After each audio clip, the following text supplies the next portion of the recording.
രാജ്യത്തെ തന്നെ നടക്കുന്ന ഭീകരാക്രമണത്തിൻ്റെ കൂടുതൽ ദൃശ്യങ്ങളടക്കം പുറത്തു വന്നിട്ടുണ്ട്. ദൃശ്യങ്ങളിലേക്ക്.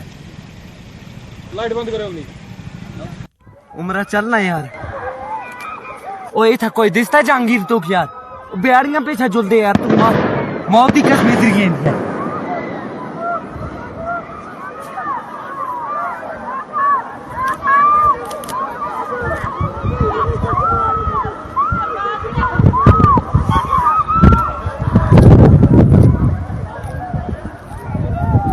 उमर उमर ओ ता जुलदे यार उमरा चलना यार ओए था कोई दिसता जहांगीर तो यार बेड़ियां पीछे जुलदे यार तू मौत दी कसम इधर गई है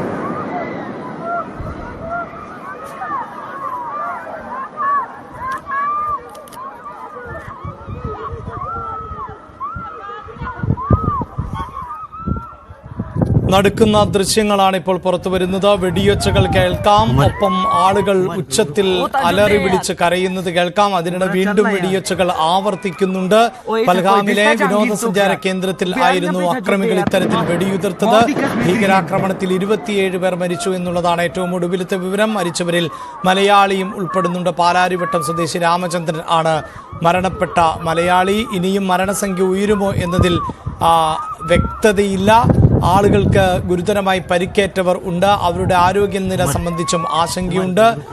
സാരമായ പരിക്കേറ്റവർ ഉണ്ട്. നേരെ നിറയൊഴിക്കുകയായിരുന്നു, പലരുടെയും നേരെ നിറയൊഴിക്കുകയായിരുന്നു എന്നതാണ് മനസ്സിലാക്കുന്നത്. ഭയാനകമായ ദൃശ്യങ്ങളാണ് ഇപ്പോൾ പുറത്തു വരുന്നത്. നേരത്തെ ആക്രമണത്തിനിരയായവരുടെ പ്രതികരണങ്ങളിലടക്കം പുരുഷന്മാരെയാണ് തെരഞ്ഞുപിടിച്ച് ആക്രമിച്ചത്. സ്ത്രീകളെ മാറ്റി നിർത്തുന്ന സാഹചര്യമുണ്ടായി. സ്ത്രീകളോട് നിങ്ങളിത് അധികാരികളോട് പറയൂ എന്ന മട്ടിൽ പ്രതികരിച്ചിരുന്നു അവർ. മോദിയോടടക്കം പറയൂ എന്ന മട്ടിൽ പ്രതികരിച്ചിരുന്നു. നിങ്ങളെ കൊല്ലില്ല എന്ന തരത്തിലൊക്കെ പ്രതികരണങ്ങളും നടത്തി. അങ്ങനെ വളരെ ഭയാനകമായ ഒരു സാഹചര്യത്തിലൂടെയാണ് അവർ കടന്നുപോയത്. പലരുടെയും പ്രതികരണങ്ങളിലൂടെ നമുക്ക് ഇങ്ങനെയൊക്കെയാണ് മനസ്സിലാക്കാൻ സാധിക്കുന്നത്. എന്തായാലും പ്രാദേശിക സമയം ഉച്ചയ്ക്ക് ശേഷം ആണ് 3 മണിയോടുകൂടി 2:30ക്കും 3 മണിക്കും ഇടയിലായിരുന്നു ഇത്തരത്തിലൊരു ആക്രമണം എന്നാണ് മനസ്സിലാക്കുന്നത്. നിരവധി സഞ്ചാരികൾ ഈ സമയത്ത് അവിടെ ഉണ്ടായിരുന്നു. അവരെയൊക്കെ ഭീതിയിലാഴ്ത്തിയ വലിയ ഭീകരാക്രമണമാണ് രാജ്യത്ത് നടന്നത്. ഇപ്പോൾ ടൂർ ഓപ്പറേറ്റർ സിജോയ് ടെലിഫോൺ ലൈനിലുണ്ട്. സിജോയ്, താങ്കളുടെ സിജോയ് ആണ് ടെലിഫോൺ ലൈനിൽ ഉള്ളത്. സിജോയ്,